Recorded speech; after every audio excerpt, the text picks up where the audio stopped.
बिस्मिल्लाहिर्रहमानिर्रहीम। अस्सलाम वालेकुम। कैसे हैं आप सब? उम्मीद है सब खैरियत से होंगे। अल्लाह ताला हम सबको अपनी हिफ्ज़ अमान में रखे, आमीन सुम्मा आमीन। तो जनाब ईद का दिन है आज और यहाँ पे नाश्ता बन रहा है और जो है मेरी प्यारी प्यारी सी यूट्यूब फैमिली को और जितने भी मेरे देखने वाले हैं सब आप ही की ईद, आप ही की तरफ से ईद मुबारक हो। बहुत बहुत ईद मुबारक हो। अल्लाह ताला हम सब के लिए बहुत सारी खुशियाँ लेकर आए इस ईद में और सबकी सारी परेशानियाँ दूर हो जाएं।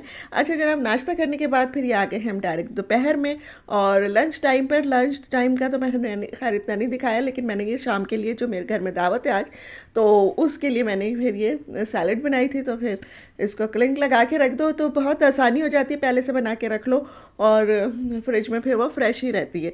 यहाँ पर बिरयानी के लिए मैं आलू भी बॉईल कर रही हूँ और जनाब सेवइयाँ निकाल के रख ली हैं मैंने और दही भी ये फ्रीज़ हुई हुई थी, तो मैंने कहा रायता बनाना है तो वो जो है दही भी मैंने निकाल के रख लिए। फिर तो जब तक हम अपने सारे कामों से फारिग होंगे, ये भी मेल्ट हो चुकी होगी, फिर हम रायता बना लेंगे इसका। तो बस इसी तरह थोड़े से यानी प्लानिंग से काम करना पड़ता है। यहाँ पे खाना सबने खा लिया, थोड़ा सा लौकी गोश्त ये बच गया है। अच्छा मैंने खाना नहीं खाया, पता नहीं मुझे भूख ही नहीं लग रही थी और मुझे ऐसा लग रहा था मेरा आज भी रोज़ा है। तो मैंने फिर खाना खाया है 5 साढ़े 5 6 बजे तक तकरीबन। फिर मुझे भूख का एहसास हुआ और फिर मैंने कहा भाई मेरा रोज़ा नहीं है, तो फिर मैंने खाना खाया है। अच्छा यहाँ पर जो बन रही हैं सेवइयाँ और शीर खुरमा मैंने नहीं बनाया था, इस दफ़ा मैंने सेवइयाँ बनाई थी और वो भी जर्दा जिसे कहते हैं, सेवइयों का जर्दा। तो बस यहाँ पर 2 पैकेट मैंने सेवइयों के लिए और इसको बहुत बारीक कर लेते हैं। जब हम जर्दा बना रहे होते हैं ना तो बारीक कर लेते हैं और थोड़ा यानी वो ज़रा खाने में आसानी हो जाती है। और जनाब इसमें मैंने 2 टेबल स्पून के बराबर घी डाला है, देसी घी डाला है और उसमें इसको अच्छा सा मैं भून लूँगी। और वैसे तो ये भुनी हुई थी क्योंकि अच्छी खासी डार्क हो रही थी, जो बहुत लाइट होती हैं तो उनको ज़्यादा भूनना पड़ता है, तो इनका कलर सही था। तो बस मैंने थोड़ा सा ही भुना है इसको। जैसे खुशबू आई फिर इसमें मैंने शुगर 1 कप पूरी भर के डाल दी और शुगर हल्की हल्की से जब मेल्ट होने लगेगी तो यानी वो जुड़ने लगती हैं सेवइयाँ जब आपस में, मैं उसके शुगर के साथ, तो फिर मैं इसमें 1.5 कप पानी डाल देती हूँ। तो बस इस तरह से फिर यह इसको दम पे रख देते हैं थोड़ी देर के लिए। फिर ये 10-15 मिनट में बन के तैयार हो जाती है। इतनी इजी होती है कि बस 2 मिनट में बन जाती है, इसलिए मुझे तो बड़ी अच्छी लगी। कल की दावत मेरे लिए बहुत हल्की फुल्की सी थी। अच्छा यहाँ पर फिर जब ये बन गई तो फिर मैंने इसको चमचे के साथ खोल लिया था, क्योंकि अगर इसको मैं इसी तरह बंद रखती गरम गरम तो फिर ये सब लड्डू बन जाती। तो इसको खोलना ज़रूरी होता है। इसकी भाप निकाल दें सारी भी, जितनी भी इसके अंदर स्टीम है इसको ठंडा कर लें और तो फिर ये हम जितनी भी देर उसको रखेंगे ये सब अलग अलग रहेगी और ये जुड़ेगी नहीं। ये एक टिप है तो जो मैंने नए जो पकाने वाले हैं उनके लिए दी है। अच्छा जी, यहाँ पर फिर शाम हो चुकी है और अब हम तैयार श्यार हो के और जो है इंतज़ार कर रहे हैं मेहमानों का। मेहमान बड़ी लेट आए थे कल तो बस, लेकिन चलो कोई बात नहीं, सबकी अपनी अपनी मसरूफियत होती है और लेकिन जितनी देर में भी आए, लेकिन फिर आके जब आए तो फिर बहुत मज़ा आया। और जब ज़ाहिर है सब साथ मिल के बैठते हैं तो बहुत ही मज़ा आता है फिर। और जो है यहाँ पर मैं और मेरे हस्बैंड जो है वो बातें भी कर रहे थे आपस में और बस कुछ लेटे हुए थे कुछ बैठे हुए थे, इस तरह से यानी कर रहे थे। फिर इतनी देर में मेहमान भी आ गए और यहाँ पर हम फिर कम इसमें अपने ड्राइंग रूम में आ गए हैं। और यहाँ पे मेरे अब्बी जो हैं लाहौर से आया हुआ है, उनका भांजे का फ़ोन यानी मेरे फुफीज़ाद भाई यूसुफ भाई का फ़ोन आया हुआ था, तो वो अब भी सुन रहे हैं, उनसे बातें कर रहे हैं। तो मैंने कहा चले थोड़ी सी क्लिप आप लोगों के लिए अब्बी का भी बना लेते हैं। अब्बी माशाल्लाह काफ़ी बेहतर है, बस हाथ थोड़ा सा मूव नहीं कर रहा है अब तो, यानी हल्का फुल्का देखें दोनों ही हाथ उन्होंने फ़ोन भी पकड़ा हुआ है, उसको होल्ड किया हुआ है हाथ से और लेकिन दूसरे हाथ से अपना सीधा हाथ उन्होंने पकड़ा हुआ है। तो बस ये भी इंशाल्लाह सही हो जाएगा उनका। और अच्छा क्योंकि अभी उनका इलाज हो रहा है न्यूरो सर्जन के साथ, तो इंशाल्लाह उम्मीद है कि जल्द से जल्द ठीक हो जाएंगे। अच्छा जनाब, यहाँ पर जो है फिर खाना खुल चुका था। बस खाने की मैंने प्रॉपर यानी वीडियो नहीं बनाई, बस थोड़ी बहुत ऐसी बना ली थी क्योंकि खाने में ज़्यादा चीज़ें ही नहीं थी इस दफ़ा ना। बस बिरयानी बनाई थी मैंने, लेकिन सबको बिरयानी भी बहुत अच्छी लगी, बहुत मज़ेदार लगी, हर एक ने तारीफ़ की। और फिर बिरयानी के साथ जो है वो दम का कीमा बनाया था मैंने, तो उसकी तो पूरी रेसिपी मैंने आप लोगों के साथ शेयर की है। बिरयानी की रेसिपी मैंने शेयर नहीं की क्योंकि वो व्लॉग बहुत लंबा हो जाता है और बिरयानी की रेसिपी जो है मेरे चैनल पे बहुत दफ़ा मौजूद है। और यहाँ पर जो है मैं आपको कीमे की लुक नहीं दिखा पाई थी, तो मैंने कहा चलो मेरे भतीजे ने निकाला कीमा, तो मैंने कहा लाओ तुम्हारी प्लेट में से दिखा देते हैं इसको।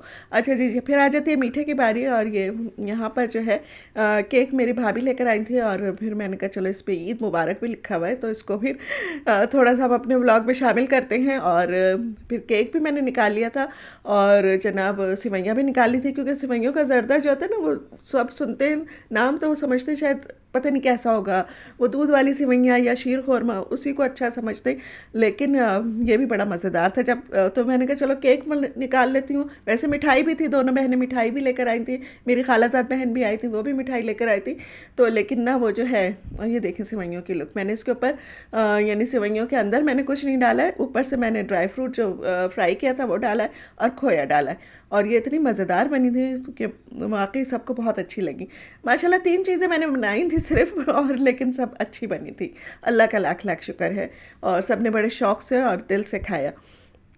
तो बस यहाँ पर ये सब कुछ यानी खाने का सिलसिला, अब मीठे का भी सिलसिला शुरू हो गया है, और अब सब लोग ये खा लेंगे। तो बस इसको मैंने यहीं डिश आउट किया था, तो यहीं पे फिर मैंने इसकी वीडियो बना ली थी किचन। अब जब जनाब आ जाते हैं ईद के जो सबसे यानी इम्पोर्टेंट वो होता है फेस्टिवल, कहना चाहिए क्या कहना चाहिए इसको, ईदियाँ देने का। तो अब भी जो है ईदी मैं सबके लिफाफे लेके बैठी हुई हूँ, और अब भी सबको ईदी बांट रहे हैं। तो बस अब्बी के बाद मैंने दी, मेरे बाद राहिला ने दी, राहिला के बाद जो है रीमा ने दी, और रीमा के बाद फिर सादिया की बारी आती है। तो बस सब ने बारी बारी दी। अभी अब्बी की बस मैंने रिकॉर्ड की है, इसीलिए बस तो हल्की फुल्की सी, क्योंकि अब्बी ने माशाल्लाह सबको ही 1 to all सबको देनी होती है, तो इसलिए वो जो है अभी यहाँ पर सबको दे रहे हैं। और बस हर दफ़ा यानी बहुत देखभाल के लिफाफे बनाती हूँ मैं सबके इनवलप, लेकिन फिर भी ऐसा होता है कोई एक आध या तो खाली रह जाता है या एक आध कोई कम हो जाता है। ये मेरे साथ हमेशा होता है। तो खैर इस दफ़ा भी हुआ, तो अब क्या कर सकते हैं, उम्र का तकाजा हो गया शायद। तो फिर भी चलो कोई बात नहीं, सब यानी कंसीडर कर लेते हैं सब, मेरे बहन भाई और बहनोई भाभी वगैरह। कोई शिकायत नहीं करता, कोई कुछ नहीं करता। हाँ, किसी के पास खाली लिफाफा आ जाए तो मुझे बता देता है कि भाई मेरे पास खाली लिफाफा आया, तो फिर मैं उसको कहती चलो लाओ भर देते तुम्हारा लिफाफा, कोई बात नहीं। तो ये हो जाता है कभी कभी, अब क्या कर सकते हैं। तो बस यहाँ पर ये सब कुछ हो रहा है, और अभी जो है सबको दे रहे हैं माशाल्लाह बारी बारी, एज के हिसाब से और उसके हिसाब से। यानी सबसे पहले अब्बी ने मेरे हस्बैंड को दी, फिर जुल्फ़िकार को दी, फिर जुल्फ़ी को दी, यानी तीनों दमादों को दी, फिर बहू को दी, फिर उसके बाद जब बड़ी बेटी मैं हूँ मुझे दी, राइला को मिल रही है, फिर छोटी बहन को मिलेगी, और फिर उसके बाद से बच्चे शुरू हो जाएंगे। सबसे पहले माशाल्लाह उमर है, फिर बाबर है, फिर उसके बाद जिया है, फिर ज़ोया लास्ट में, सबसे लास्ट में ज़ोया रह जाएगी, तो बस उसको दे दी जाएगी ईदी। तो यहाँ पर ईदियों का सिलसिला इसी तरह चलता रहेगा। आप भी मुझे बताइएगा ज़रूर कमेंट्स में कि आपके यहाँ ईदियाँ किस तरह से दी जाती हैं, और कैसे क्या तरीक़ा होता है, किस तरह दी जाती है। और हमें तो बचपन से इसी तरह मिलती है, और माशाल्लाह से हम लोग यानी हमारी ननिहाल में तो माशाल्लाह माशाल्लाह हमारे मामू जो थे वो लाइन लगवाते थे बच्चों की, क्योंकि माशाल्लाह हमारी अम्मी जो है वो काफ़ी सारे बहन भाई, 5 बहनें 5 भाई थे, तो इसलिए उनके फिर औलादों की यानी औलादें थीं, तो फिर ज़ाहिर है माशाल्लाह से काफ़ी सारे हम कज़न्स हैं, अल्लाह ताला सलामत रखे। तो बस वो हमें दिन याद आते हैं कि कैसे हमारे मामू जो थे, बड़े सबसे बड़े मामू, अल्लाह ताला उनको जन्नत में आला मुकाम अता फरमाए, और वो सबकी लाइन लगवाते थे कि भाई चलो बच्चा पार्टी आ जाओ, सब लाइन से लग जाओ, और फिर वो सबको इस तरह से बांटते थे। तो हमको वही आदत है ना, जो हम बचपन से ज़ाहिर है जिस तरह से देखते आए, कि भाई लाइन से सबको दे रहे हैं उनके हिसाब से और इस तरह से। तो ज़ाहिर है बड़ों से ही सीखते हैं बच्चे, और फिर वही आगे चलता रहता है इसी तरह। अब हमसे सीख रहे हैं हमारे बच्चे, तो हमने सीखा अपने बड़ों से, तो बस ये सिलसिला फिर आगे चलता रहता है, इसी तरह होता रहता है। तो बस यहाँ पर मेरी वीडियो अगर आपको ज़रा सी भी अच्छी लग रही हो तो इसको ज़रूर लाइक भी कर दीजिएगा। और जनाब ये कहना भी ज़रूरी होता है ना, तो वो कहते हैं ना अपना अपना वो बेचना होता है क्या, जो भी कुछ है हमारा। तो अच्छा यहाँ पर जो देखेंगे मेरा माशाल्लाह से छोटा नन्ना नन्ना सा मेरा ये क्या कहना चाहिए, एतकाफ़ में बैठा था ये मेरा भांजा, और तो इसको हार पहनाया जा रहा है माशाल्लाह माशाल्लाह से, और जो है इसको इत्तिकाफ़ में बैठने का गिफ्ट भी मिला है। तो बस यहाँ पर अब मेरे हस्बैंड में, पहले अब्बी ने पहनाया, फिर मेरे हस्बैंड पहनाएंगे, और बाकी लोग जो हैं वो कल ही पहना चुके थे जब चांद रात को यह आया था, क्योंकि हम लोग तो जा नहीं सके थे, तो इसलिए हमने फिर आज पहनाया।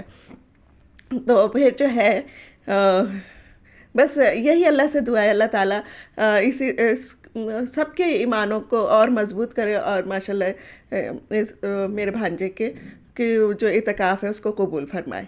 अच्छा जी, यहाँ पे मुझे गिफ्ट भी मिलता है हर साल, आपको दिखाती हूँ मैं। तो इस साल मुझे ये वाले शूज़ मिले हैं ज़ोबा वेयर्स की तरफ से। तो मैं इसका लिंक आप उसमें लगा दूँगी अपने डिस्क्रिप्शन में, तो आप वहाँ पे जाके देख लीजिएगा और ज़रूर इनका विज़िट कीजिएगा, इनका वेबसाइट। तो वो जो है माशाल्लाह आपको बड़े अच्छे डिज़ाइन मिलेंगे यहाँ पे देखने को और बहुत अच्छे कंफर्टेबल हैंगे शूज़।